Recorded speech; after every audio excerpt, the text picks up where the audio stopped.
Hi everybody, it's C here. How are you today? I've got a great story to read you. I love this story and I haven't read it for a while, so I thought I would share it with you. And it's called The Obvious Elephant.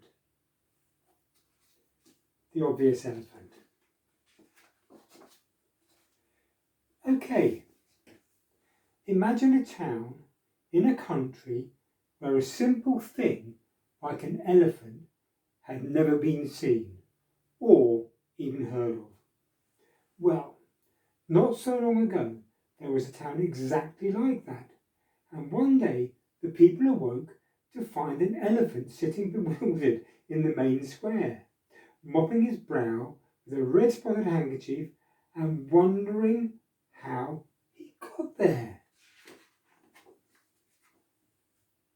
At first, the people were afraid of him, but he seemed so friendly that they soon lost their fear and went over to speak to him out of curiosity.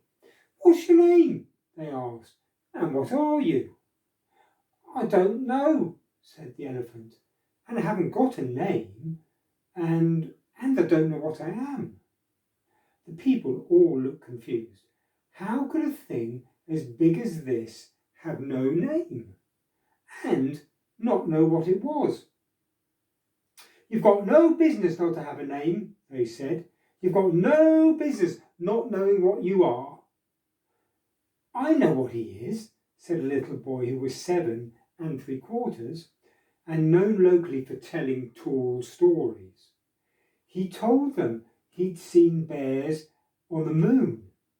His name, and it was his name because it was embroidered on either sock, was Eric, and no one ever listened to him.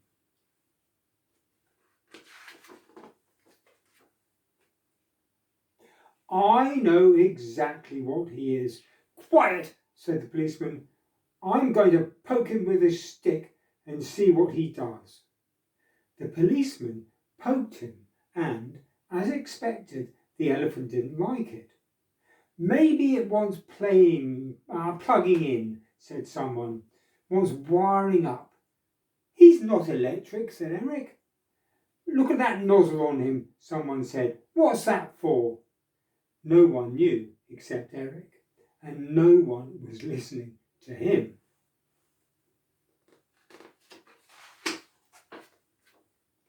"All right, I've got it," said the train driver. "It's obvious what he is. It's a new type of railway engine." So they took the elephant to the railway station and connected him to a train, but he wouldn't move. "Why doesn't he go?" asked everyone. Give him some coal." "I don't like coal," said the elephant. "I like buns and cakes." "If you like buns and cakes," said the train driver, "then you can't be a train." "I wonder what you could be." "I'll tell you what he is," said Eric. "Oh, do be quiet," said various grown-ups. "All right, it's obvious what he is," said the fireman. "He's a fire engine. Look at his hose. That's what the long nozzle is for. Give him to me. I'll put a fire out with him." So they took the elephant to a fire and pointed him at the flames, but he didn't like it at all and was frightened of the red and yellow blaze.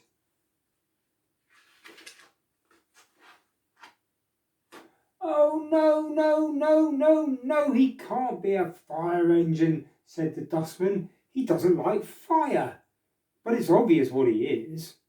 "Well, what's that?" they all asked, except Eric, because he knew. He's a modern type of refuse collecting machine," said the dustman. A type of vacuum cleaner."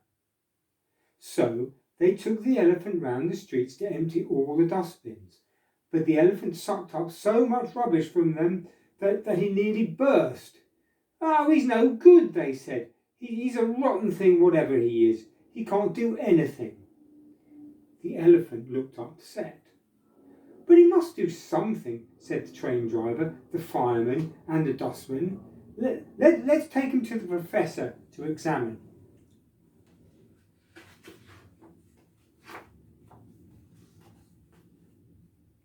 The elephant looked frightened.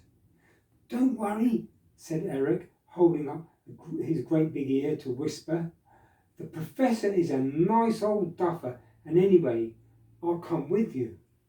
"Will you?" said the elephant. "Of course I will," said Eric. "I'll look after you." The elephant seemed very happy to have found a friend, and circling Eric with his trunk, lifted him up and put him on top of his head like a hat. All eyes were looking up at Eric. It was a good place to sit, and off they all went to see the professor. "Interesting," said the professor. "Very interesting indeed."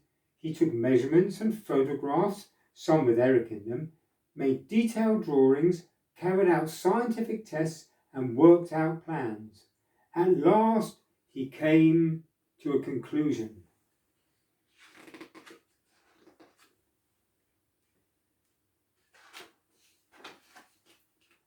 "At first," said the professor, "I thought this great big, enormous, and quite huge thing might be a strange sort of submarine.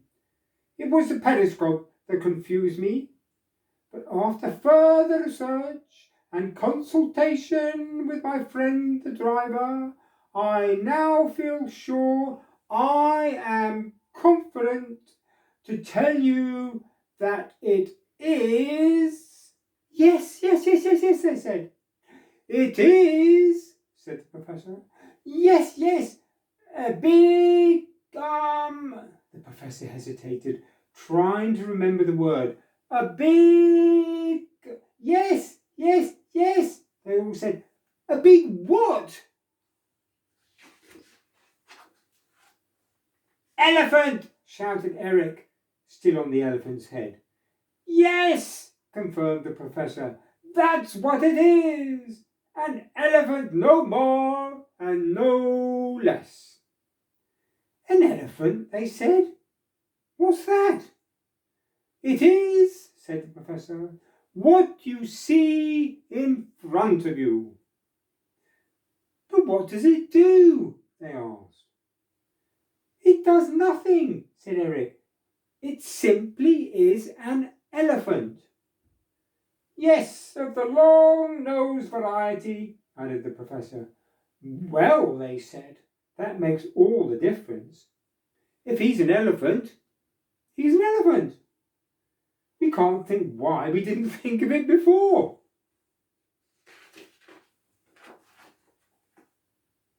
The people of the town were very proud and pleased with their elephant.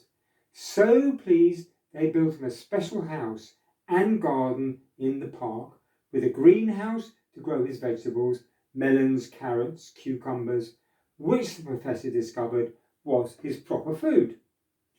"Oh, thank you for my lovely house," said the elephant to all his guests at the moving in party. "But if you wouldn't mind, there is one more thing I would like." "You can have anything," they said. "What is it?" "A name," he replied.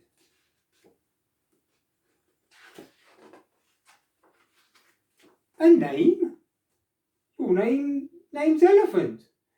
"No, it isn't," said the elephant. "I want a proper name." Everyone looked confused until Eric had an idea. Lifting the big ear, he put another whisper into it. He asked the elephant if he could have a look at the red spotted handkerchief that he'd arrived with. "I thought so," he exclaimed. 100% cotton.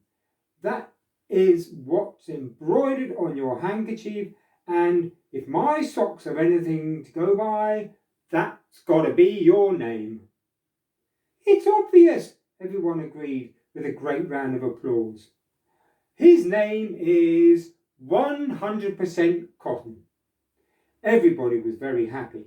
The whole town was very happy, and it made 100% Cotton and his new pal Eric very happy too. Fantastic. I just love that story. So it's goodbye from 100% Cotton, goodbye from Eric, and goodbye from Mr. C. You all take care. Bye.